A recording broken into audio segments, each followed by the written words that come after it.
Hey guys, my name is Dennis Osagida. I play football on Stephen F. Austin State University, and I'm going to be reading chapter 4 today. As Gavin moseys up his front walkway, the door opens, and there stands Aunt Myrtle with Queen Carletto in her arms, all dolled up in a big pink satin bow somehow clipped to the fur on top of her head. She wears a little lace sweater and a rhinestone collar spelling out her name. There's no way in the world he can walk that silly looking dog without getting laughed at. He's new to the neighborhood. What's that going to look like? There's just no way. We've been waiting for the last 40 minutes, Auntie Myrtle says, starting right in. Were you dilly dallying? First of all, Gavin's not sure he knows just what dilly dallying is. He guess he guesses it means fooling around and wasting time. No, Aunt Myrtle, I came right home. She steps aside to let him pass. He could tell he's annoyed. She's annoyed. Even the mutt, as Gavin thinks of her, lets out a quick snap, pish bark of complaint. Well, Carletta, Carletta's ready for her walk. Let me explain a few things to you. Myrtle turns and walks down the hall to the kitchen. Gavin wonders where his mother is, probably at the store. Then Myrtle lets Carletta spill out her arms, and immediately the dog begins its yip yapping and running in tight circles around Gavin's ankles. He tries to step out the way before he feels the first nips.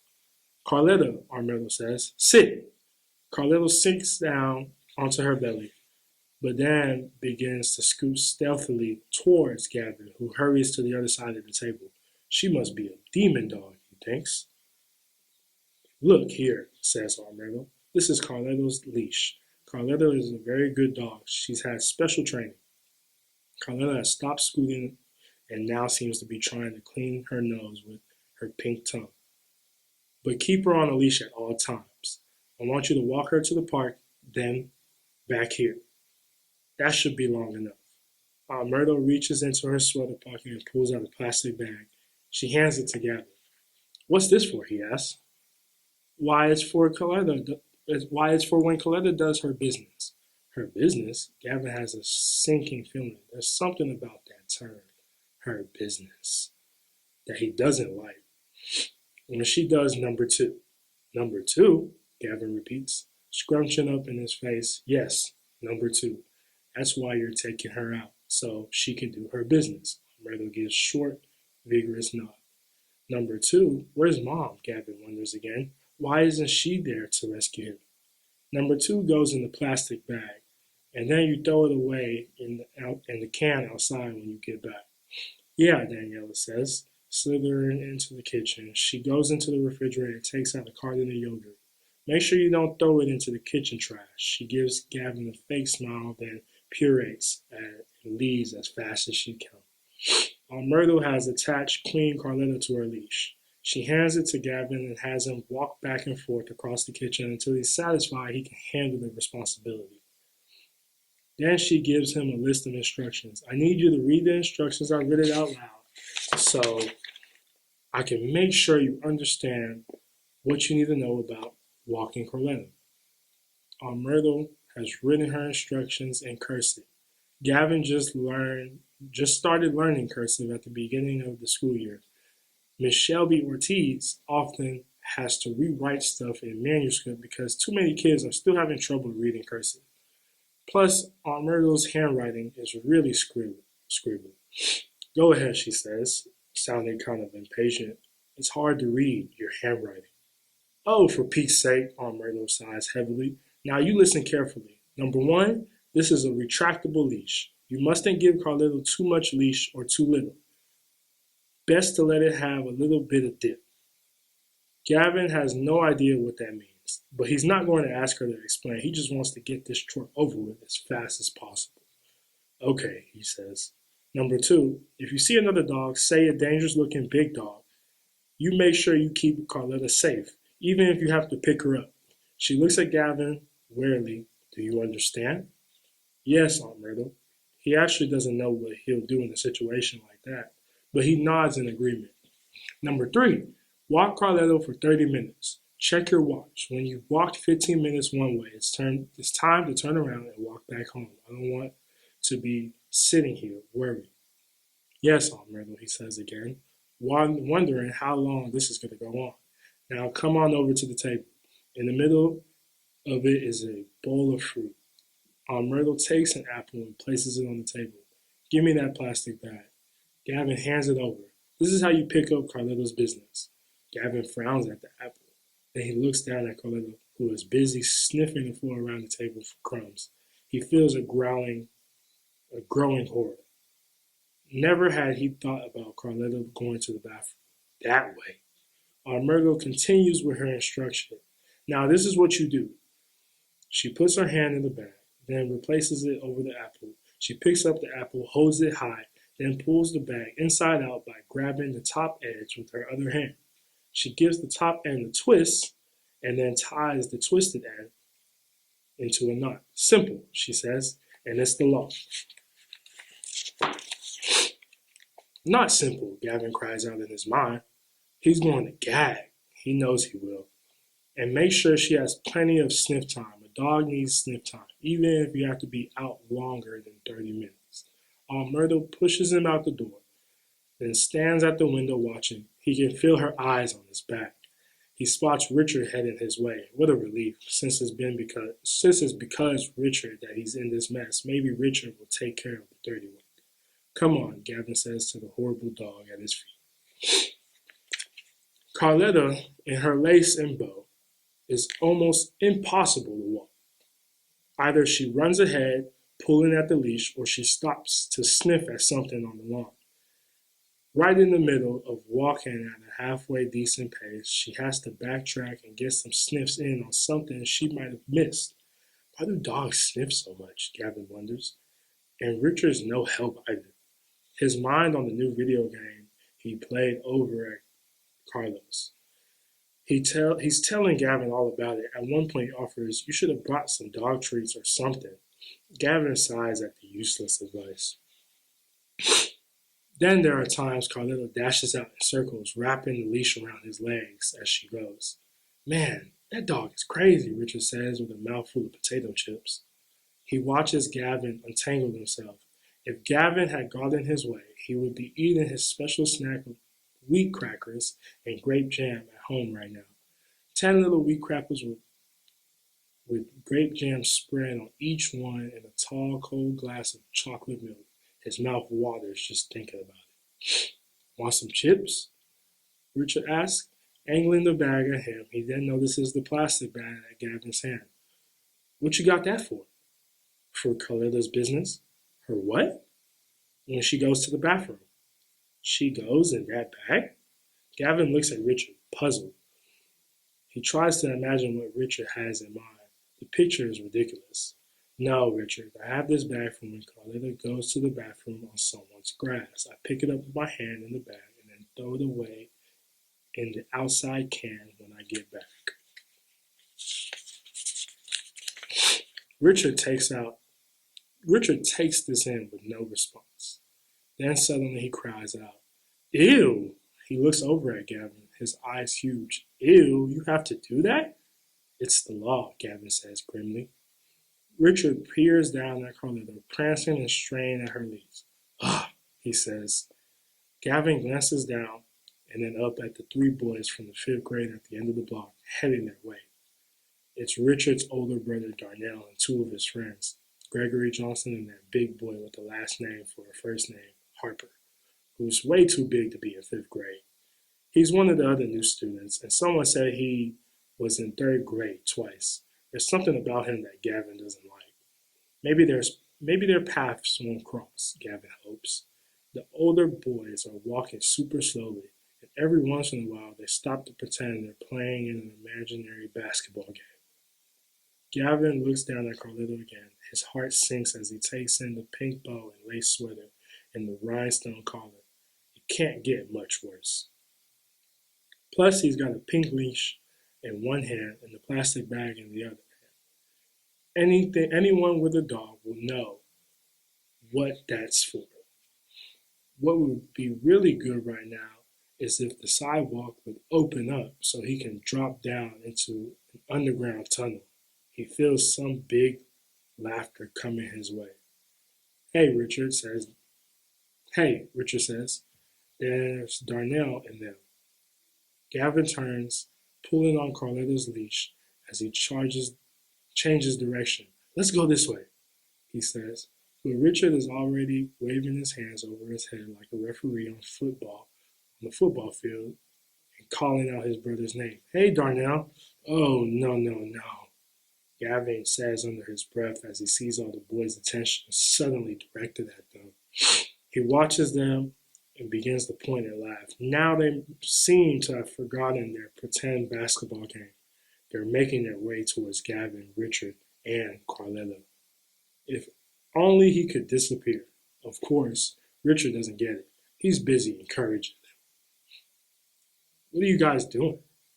Where are you going? Suddenly, Carletta races around Gavin until he's practically bound up in the leash again. This brings more laughter from the three older boys. That's your dog? Darnell asks Gavin, elbowing Hopper. No, it's his aunt's, Richard says, watching Gavin struggle to untangle himself from the leash. What kind of dog is that? Darnell asks. His lips curl with disdain. And why'd you put that bow in his fur? I didn't put that bow in his fur, Gavin says, horrified that anyone would think such a thing. He shortens the leash, and Carletta strains against it. Then, of course, she starts up with her shrill, annoying yapping. She's a Pomeranian, Gavin asks. Why do you have a Pomeranian? Darnell asks, frowning. What good is a Pomeranian? It's like you don't even have a real dog. This is not my dog, Gavin says, feeling his face grow hot. I just have to walk and pick up dog do, Darnell adds, noticing the plastic bag. He begins to laugh extra loudly until he gets his friends joining in. Then Richard starts laughing. Richard, who's supposed to be Gavin's friend. Gavin decides to ignore everybody and move on past them. He starts toward Marin, but he can hear their taunting voices mixed with loud laughter at this back all the way down the street. Hey, Gavin, where are you going? Darnell calls out. Come on back. We didn't mean to hurt your feelings. But Darnell can hardly get out that before he breaks down laughing again. Then that Harper guy says, we understand. You can't help it if you love your little Pomeranian. Everyone burst out laughing at his joke. Darnell, Gregory Johnson, and Richard. Harper laughs the loudest.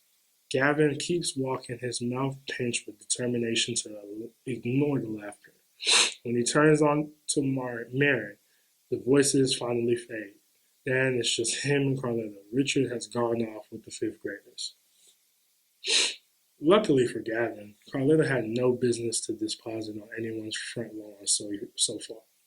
And walking down, Marion is kind of nice. There's a bike shop with big motorcycles lining the sidewalk. There's a donut shop with the most wonderful aroma wafting around it. He plans to bring money tomorrow and buy a couple, then eat them in front of Danielle to make her drool. He can't wait. Then there's the hobby store with all kinds of interesting stuff in the window. Little Miss Carletta is prancing along, all happy it seems, and Gavin is thinking, this isn't so bad. They pass the coffee shop and some other customers are sitting at the outdoor tables, sipping their drinks and chatting with one another, and just checking out the happenings on Mary.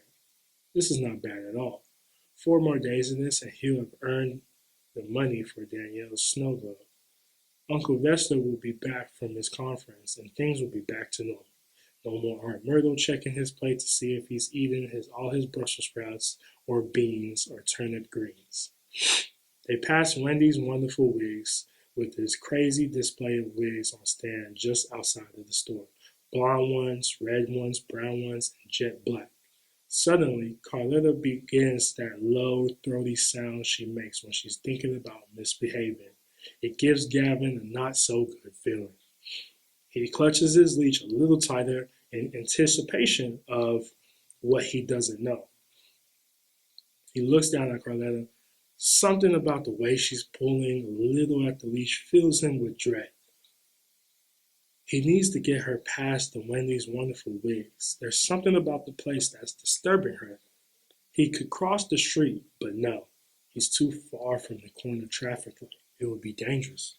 He decides to go the other way, but Carletta lurches forward, throwing her whole body into the move with surprising strength. The leash jerks out of his hand, and Carletta The leash jerks out of his hand, and Carletta makes a mad dash towards the display of wigs. Helplessly, Gavin watches her leap at a blonde wig cut into the shape of Moe's hair from the Three Stooges. Carletta lets out a low growl while she's shaking the wig vigorously. "Stop that, dog!" A voice behind Gavin shrieks. Could it be Wendy of Wendy's Wonderful Wigs? She toddles out in some of the highest heels she's ever seen. She throws her hands in the air and does a little hop on her high heels. "Stop that, dog," she repeats, then looks around for help. The butcher has come out of his shop next door. While Gavin looks on, not knowing what to do, the butcher grabs on one end of the wig and begins to pull. But Carletta's got an iron grip on it. She curls her lips back, showing her teeth clenched tightly on the wig as she hangs on furiously. Gavin never knew that Carletta could be so strong and stubborn. He knows that he should do something, but he can only stand there watching. Finally, with one strong jerk, the butcher frees the wig and holds it up out of Carletta's reach. Gavin manages to grab the leash and wind up ending around his hand just as Carletta leaps up at the wig. "That's a dangerous dog," the wig lady screams. She stands there holding her head as if she's had a terrible headache. "She shouldn't be allowed out if she can't be controlled." "I'm really sorry, ma'am. I didn't know she didn't like wigs. I just started walking this dog today. She's not even my dog." With that, Gavin shortens the leash even more. Carletta struggles against it. He has to practically drag her away from the shop and its enticing wig stand.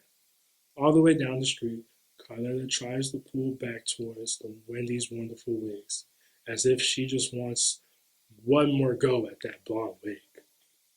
The end of the block seems miles away. He hears the wig lady's protest at his back until he finally turns the corner towards his house. Then, as if that isn't enough, Queen Carletta starts barking at the big Labrador snoozing on the shade of the elm tree in the fence yard. She must know that there's no way that big dog can get at her, because she turns ferocious, pulling back her lips, snarling, barking loudly, and straining in the Labrador's direction until the big dog, furiously running back and forth on the other side of the fence, barking in frustration. "Cut it out," Gavin yells as he pulls her away. "Leave that dog alone." But Carletta, still proving her bravery, pulls the other way. That's when he decides he's had enough. He scoops her up and practically runs the rest of the way. Myrtle is at the door waiting for him. Her brow is furrowed and her hand is on her chest. "I've been so worried," she says in a breathless voice. "Might I remind you were to walk her 30 minutes total? It's been a good 40 minutes. Gavin's shoulders sink. He doesn't see all that much difference between 30 and 40. And anyway, didn't Myrtle tell him to give Carletta plenty of sniff time? Then Aunt Myrtle spots the empty plastic bag in Gavin's hand. "You're bringing that bag back empty. You shouldn't have stayed out longer." Gavin looks at his great aunt. He opens his mouth to speak, but he truly can't think of anything to say. He can't win.